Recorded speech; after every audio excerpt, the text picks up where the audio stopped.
All right, Matt Barrows of The Athletic rejoining the show. Matt, before we get started talking about 49ers, have you ever been to Germany for any sort of secret treatment on any ailments?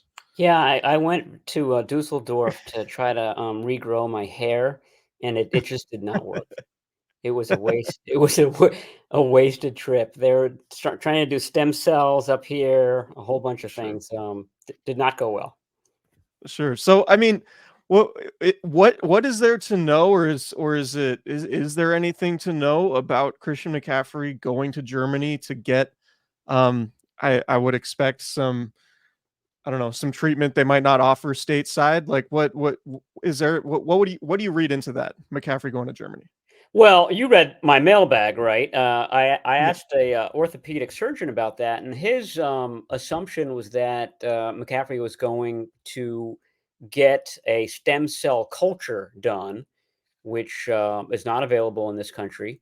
If you read the newspapers, stem cells are a controversial topic, and the FDA has big regulations on what you can and can't do. But basically, this type of therapy involves them extracting stem cells, ostensibly from McCaffrey's bone marrow, and then putting them in the culture and then waiting. So, like 6 to 8 weeks. And then in this culture, the stem cells proliferate. So, if it continues to be a problem, he goes back to Germany.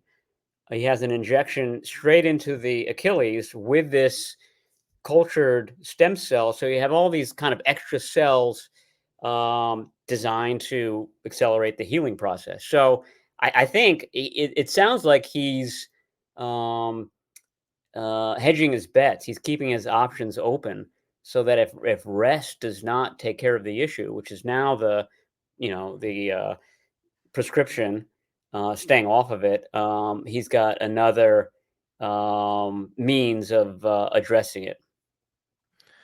Yeah. So I guess just zooming out a little bit more, and we'll talk about Javon Hargrave in a second, but zooming out a little bit more, obviously a theme for the 49ers this season has been injuries. And we've seen this team, I think in 2021, they started 3-5. In 2022, they started 3-4, got off to not awesome starts, but then picked it up midway through the season and ended up getting to the NFC Championship game. Obviously, 2021 was a little bit different and a little bit rockier given all the injuries they dealt with that year too. But do you view this 1-2 start as kind of a blip on the radar, sort of similar to 21 and 22? Or do you think this is a little bit more problematic given the age and I guess the overall wear and tear a lot of the key guys on the roster? Yeah, I mean, I don't think those teams were nearly as talented as this one, and didn't go as far in the playoffs. The 21 team didn't, and so I think this is. You saw it with the Eagles last year. Teams that go to the Super Bowl have trouble the next season and trouble kind of staying hot and staying healthy. The Chiefs don't. That's the exception, but every other team seems to, and it just feels like that's an issue. You had all these contract issues, you have all these injury issues. This is the byproduct of all of that. And having said that, Hargrave is the only player who's out for the season, likely out for the season. So, all this talent that we're talking about should be coming back.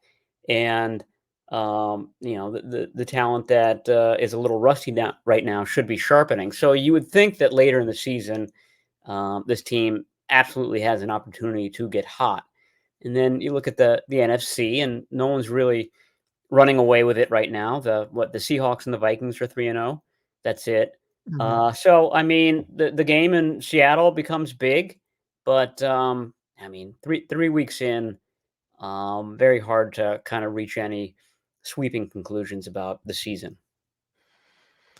That being said, I'm curious because I watched Kyle Shanahan's press conference on Sunday. Didn't seem to love the conversation about how special teams have been going, particularly the last couple weeks. It seems like, um, and I agree with everything you just said, but part of me wonders what Kyle Shanahan's appetite might be for making a switch potentially as drastic as firing a special teams coach, given there's a pretty direct line that you could draw to special teams with the way the last two losses have gone. Where do you gauge sort of Kyle Shanahan's appetite for maybe making a move with the special teams coordinator? Yeah, he was asked about special teams yesterday, and he brought up coaching a couple of times. So it's it's on his mind. And the Kyle Shanahan philosophy is, um, special teams just shouldn't cause a mistake. Shouldn't be the reason we're losing games. I mean, he's not asking for 100-yard kick returns and fake punts and things like that. In fact, he doesn't want that at all. He just wants that unit to be steady so that his offense and defense can win the game for the 49ers. And it has cost them games. Big plays in both of the last two games. So, yeah, I mean, I think that's absolutely on the table. I don't know who you hire. There's really no there's an assistant under Brian Schneider. He's more of a what do they call it? The young assistants that every unit seems to have quality Quality control. control, yeah. So, that would be the natural move there. I don't know if there's a special teams coach out there that is just waiting to be hired. So that has to be part of the calculus as well. What do you do if you do say goodbye to Brian Schneider? But yeah, it's been an issue, and it's been a consistent issue for this team. They were able to overcome it all last year. It was the kick return or the kick coverage unit that was the real porous unit on special teams. It was a real problem spot throughout the season. And in that first playoff game against the Green Bay Packers, 49ers at that point had an offense and a defense that could overcome those mistakes. Right now, they don't have the offense or the defense to deal with that. In fact, they could use some special plays from the special teams. Yeah, I think the issues on offense are pretty easy to diagnose. I don't even think the offense has been that bad, even given the guys that they don't have, including Christian McCaffrey, and obviously they were without Debo Samuel and George Kittle on Sunday. But defensively, to me, those issues seem more difficult to diagnose because I came into the season thinking this might be the best secondary that the Niners have had under Kyle Shanahan. And obviously, you have a lot of talent at corner with your two starters, Diamador Lenore and Charvarius Ward. And the Niners seemed really high on Isaac Yadam. And maybe, his play has been a product of missing so much time in training camp with that ankle injury, but it seems like Yadam is consistently the guy that opposing quarterbacks go after, and it seemed like no matter who he was covering on Sunday, Matt Stafford was gonna find him, and that was gonna be his target. Um, the Niners, when they contend, have typically one of the 2 or 3 best defenses in the NFL. The numbers through 3 weeks, the vast majority of them are in the bottom third or even bottom quarter of the league. What's your level of concern with the defense? Because while Fred Warner and Nick Bosa are still there playing at relatively high levels, it just seems like the depth, particularly in the front seven and now the defensive line with Javon Hargrave, is a lot different than the dominant units we're used to seeing. What's your level of concern with the defense and how do you think the 49ers go about trying to turn that around? I mean, the level of concern is high. I mean, you got Javon Hargrave heading to IR, and one of your solutions might be to put Yetur Gross Matos more at defensive tackle than defensive end. But if you did that, all of a sudden you're really light at defensive end. I mean, Gross Matos and Leonard Floyd essentially have been splitting snaps. I didn't realize how few snaps Floyd was going to play. He played 29 snaps on Sunday, exactly half of the defensive snaps. Nick Bosa played 100% of the snaps, and then Gross Matos played the other half, and then there was just a smattering between Sam Okwanu and Robert Beal, who really didn't play very much at all. So you're not getting anything from Beal. You're getting half of the total snaps from Floyd.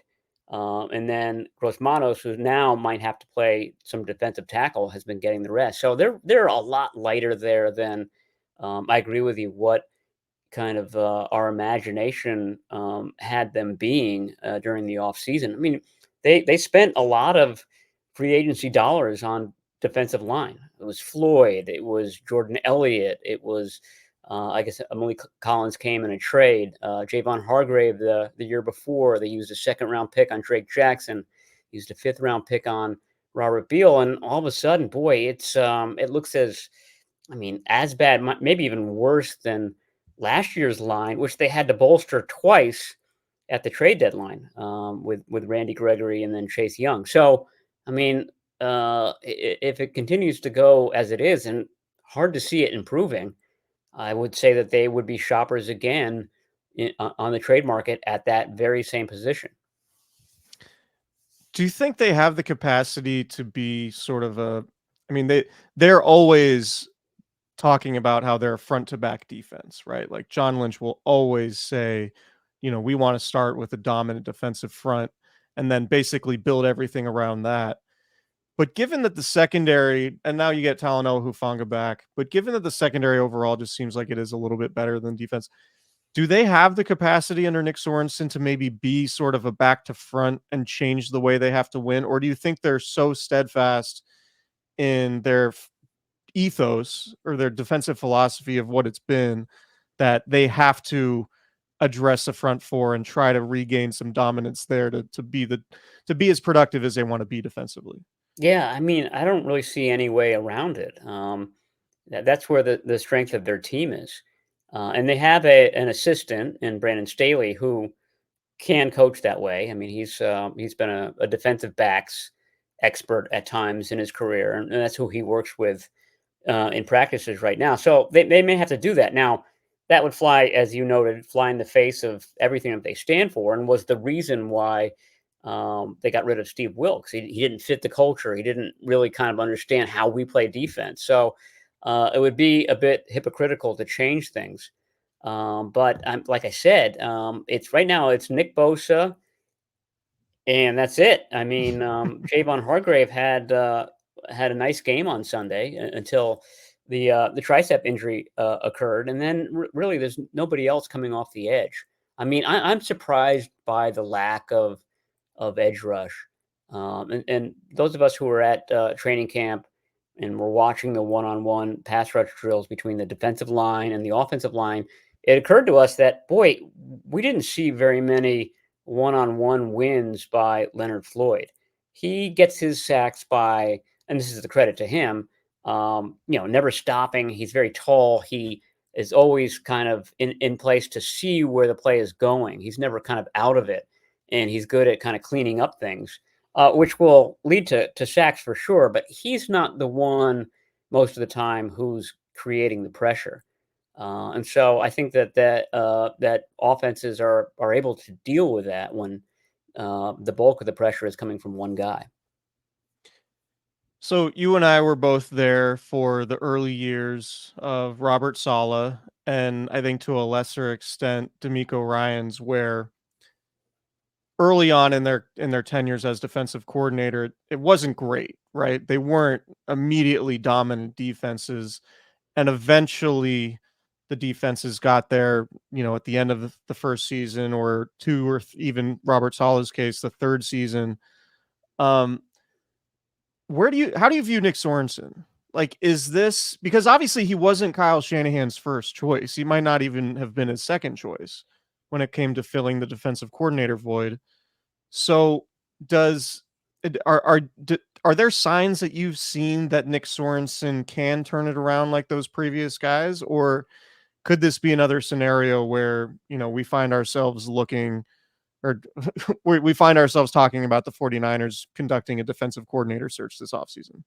Yeah, I mean, these guys are at the mercy of the players at their disposal, and That's if true. if you Yeah. have this front to back defense that you just described, and you don't have the front, I mean, I'm not sure how good a Robert Saleh coach defense would be right now, or a D'Amico Ryan's coach defense. Um, so I mean, he certainly can turn it around.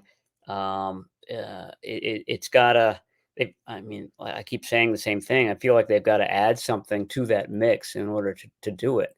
And if you don't, then you start blitzing more, and sort of crafting that pressure. And that's exactly what Steve Wilkes tried to do last year, and it got huge pushback from the players, from the GM, from the head coach, everybody. So it's going to be a very tough line to walk for Nick Sorensen.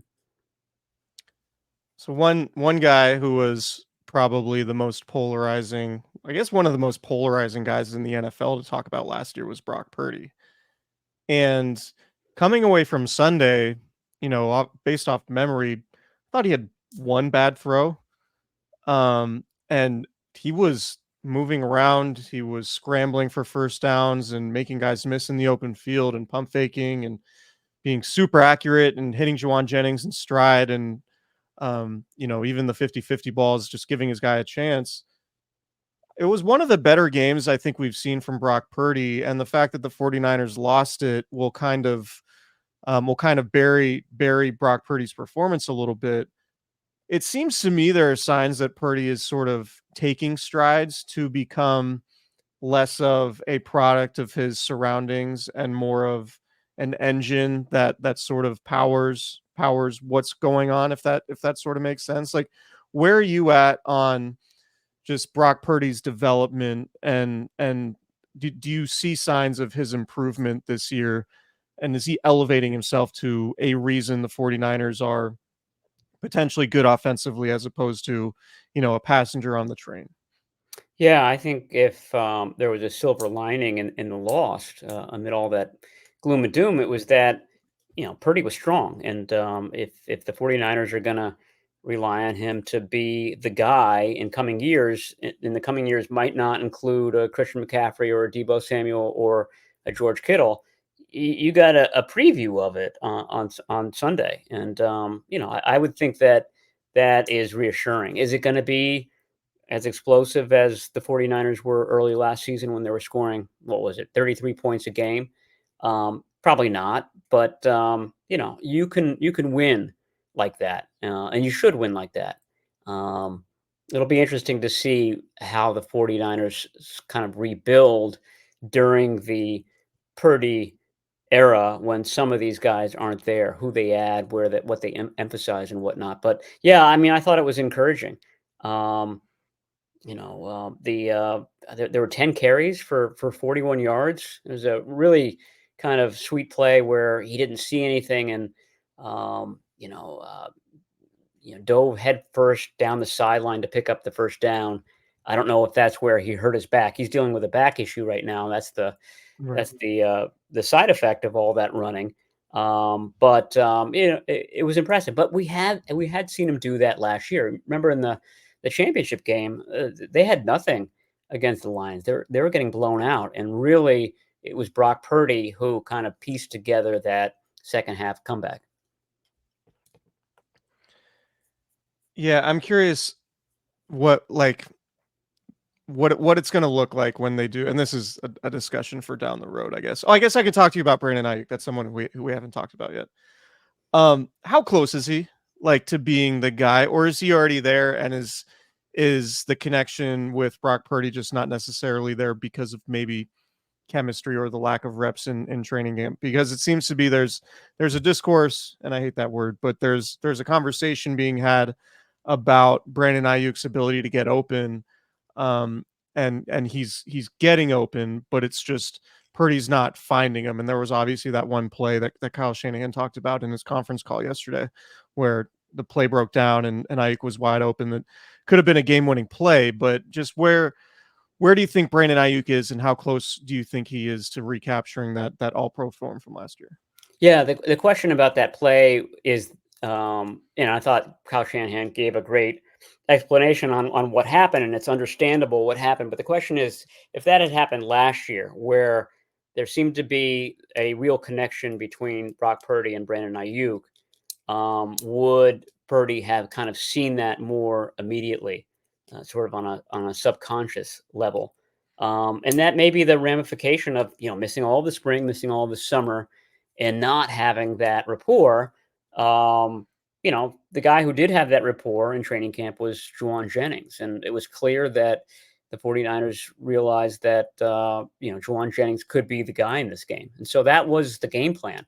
I'm not sure that's the game plan last year. I mean, it was the Brandon Ayuk show from jump, and it worked. So I mean, I do think that physically, stamina wise, he's back where he needs to be. I don't know how long it takes to sort of reestablish that rapport. You're not practicing every day. Certainly takes longer than during training camp, where you're practicing ad nauseum with the same guys. You're really kind of forcing that chemistry to produce itself. During the season, it's harder to do. The practice reps are more limited, and you don't want to tire guys out. You don't want to tire Brock Purdy out. So, I mean, I thought when he signed, what was it, August 29, that week 4 was the week. Like, okay, it's Mhm. going to be a little rough the first 3 weeks, but probably by that fourth game, when the Patriots come to town, they're going to be back where they want to be. We'll see. I mean, that was just my guess on how long it takes a receiver to really get to find his stride. You're seeing that around the NFL. I mean, I don't think some of the other guys that held out are all that sharp right now either. So, um, I mean, I think if it continues to be a 40-yard game against the Patriots, a 40-yard game against the Cardinals, then all of a sudden it's a big deal. This is the guy who's making $30 million a year. Yeah. Yeah, I wouldn't I was looking at the standings and I had to do a double take. The first 4 seeds in the NFC right now are the Vikings, the Seahawks, the Saints, and the Commanders. Um, which which is another way of saying I think there's a lot of football to be played, and it might be a little bit too soon to be burying the 49ers, even though technically they are 15th out of 16 NFC teams according to the official NFL standings. But there is plenty of time. Beyond the obvious injury stuff, defense improving, special teams cleaning up their issues, is there any sort of under the radar development you're going to keep a keen eye on Sunday when the Patriots come to town in a game that the 49ers very much should win? I mean, I agree with you that the defense is the bigger concern. When we talked about defensive line, I think linebacker has been a real concern. You got the best linebacker in the league, and then after that, there's a real drop off there. And you saw them trying to work D. Winters into the game. He aggravated an ankle injury. I don't know if he's going to be able to play against the Patriots, but they're going to have to wait a few more weeks for Dre Greenlaw. I would say at least 4 or 5 more weeks for Dre Greenlaw. So they have to kind of cope without him. And it's clear that Devondre Campbell is not great in coverage. I think everybody knew that coming in. The Vikings and the Rams have given opponents a template for attacking that defense. And Devondre Campbell is one of the places that you're going to want to attack. You add him, Devondre Campbell, and then Yeah. you're golden. I mean, if you've got a good quarterback, you that's enough. So the 49ers have to adjust. It'll be up to Nick Sorensen to do that. I think there are some personnel tricks that they can still use. Renardo Green as the number 3 cornerback. I'm not sure why Curtis Robinson, who played a lot in training camp, is the last choice at linebacker right now. I'm not Yeah. saying he should be in for Devondre Campbell, but I don't understand why Demetrius Fowles is every year automatically the number 3 linebacker. Yeah, He I hasn't agree. played well on defense.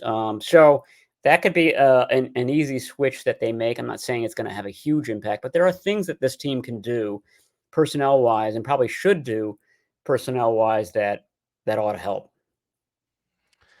All right, that is the football genius that is Matt Barrows. We appreciate you coming by as always, Maddie, and we will see you Hopefully, I'll run into you in Santa Clara one of these days. I'll make a cameo appearance down there. Are you gonna appear as a fan at any more games this year? If it's a home game, I will probably do what I can and talk to the good folks in Niners PR to get credentialed. Oh, okay. But we'll see. We'll see about any more away games. That's to be determined. But Green Bay. I'd like to yeah, see it you in was. Green Bay. Yeah, it's yeah, December will be pretty cold. I remember going to Green Bay. What was it? 2018. They had a game in early October, Oh yeah. and that was by far the coldest I've ever been in the month of October. It was hovering around freezing, and I was like, it's 70 degrees back home. What's happening? I think the Green Bay game is late November, so you still may be able Yeah, to at least live through the game. they Um, have that. They have it's back to back. Green Bay at Buffalo.